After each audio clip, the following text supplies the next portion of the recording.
Assalamualaikum warahmatullahi wabarakatuh. Alhamdulillah. Selamat siang para sedulur-sedulur yang saya cintai. Para sedulur, jadi belakangan ini sinyal-sinyal pencalonan Anies Baswedan dan kader dari internal PDIP untuk maju di Pilkada 2024 semakin menjadi tanda tanya besar dan juga semakin melemah sinyalnya.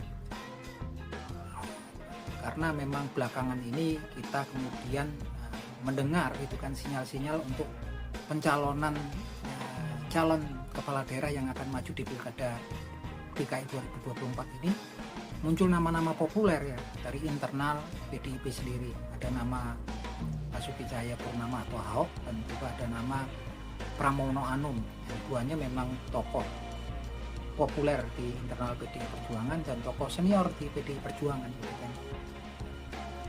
Yang jelas memang kalau kita lihat, saya berusaha memahami keputusan yang akan diambil oleh Partai Demokrasi Indonesia Perjuangan ini tentunya sangatlah susah dengan kondisi yang terjadi saat ini gitu kan, dengan adanya memang kemudian invisible hand segala macam lah yang ya sepertinya juga beresiko gitu kan, yang berpotensi menimbulkan ya, friksi di internal PDI Perjuangan.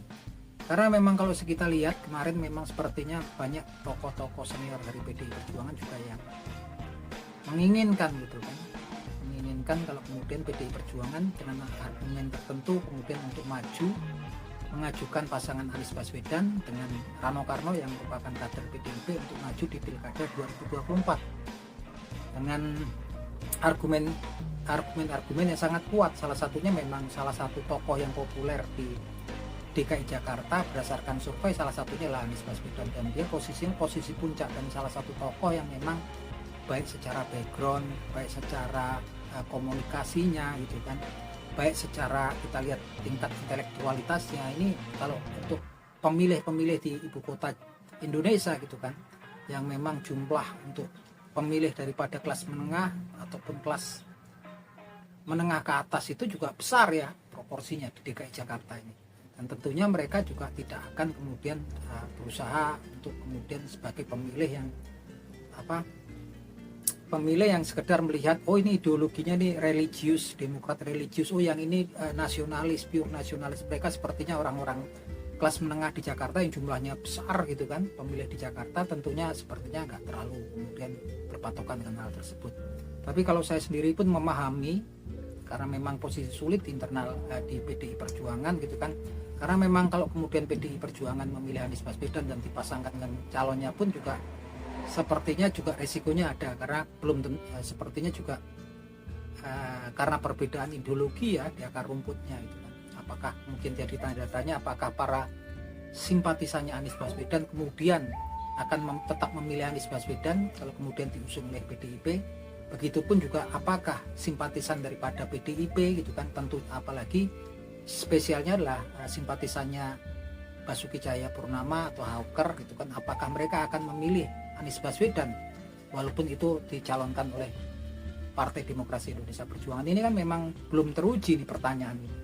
Tapi yang jelas semakin santer ada invisible hand yang memang kemudian sepertinya keinginannya ya Anies Baswedan nggak nyalon ya. Kita nggak tahu gitu kan, yang berusaha tampaknya memang ketara sekali walaupun kita nggak bisa membuktikan ketara gitu. Busanya adalah kemudian friksi kecil ataupun benturan daripada para pendukung internal PDI Perjuangan, khususnya para Ahoker, simpatisannya Bapak Ahok gitu kan, yang secara internal itu kemarin juga mulai mendemo gitu kan, melakukan unjuk rasa lah Partai Demokrasi Indonesia Perjuangan yang mempertanyakan kenapa nggak mencalonkan calon internal mereka sendiri, toh Pak Ahok ini juga popularitasnya tinggi gitu kan.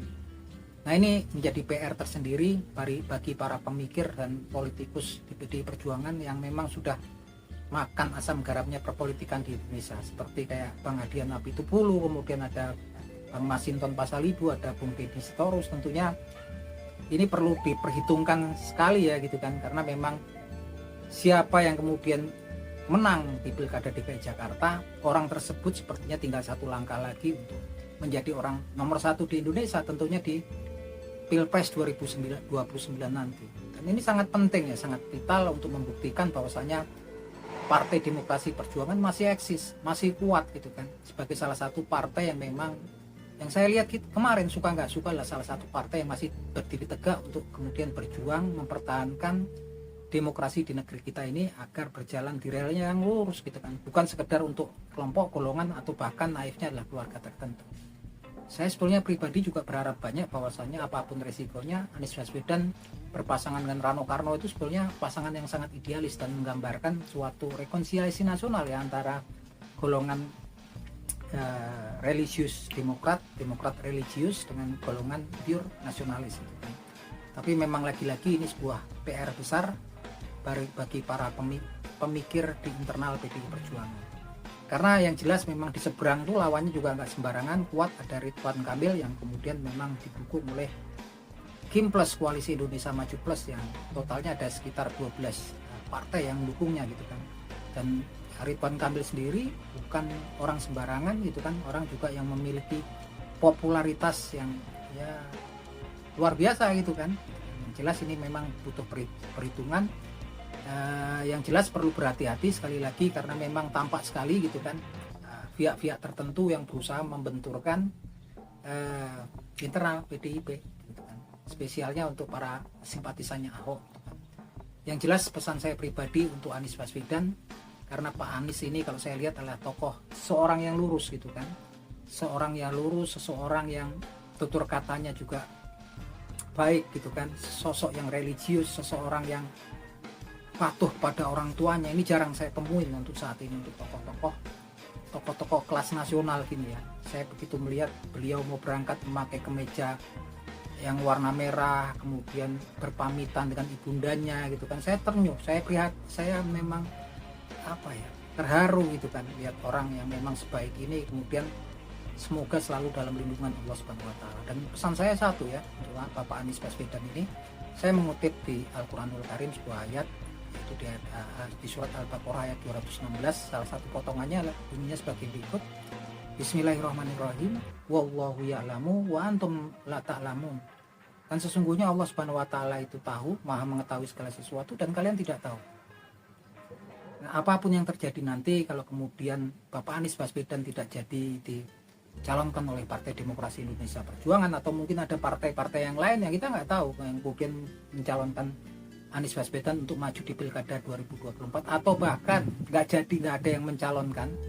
Saya pikir karena Pak Anies ini orang yang lurus, selalu berjalan di relnya yang lurus, seseorang yang kemudian tunduk, yang patuh pada orang tuanya, seseorang yang religius, tentunya yang terbaik lah yang Allah Subhanahu wa taala berikan untuk Pak Anies Baswedan. Oke, itu teman-teman. Semoga bermanfaat obrolan kita di siang hari ini. Akhir kata, wabillahi taufiq wal hidayah. Wassalamualaikum warahmatullahi wabarakatuh.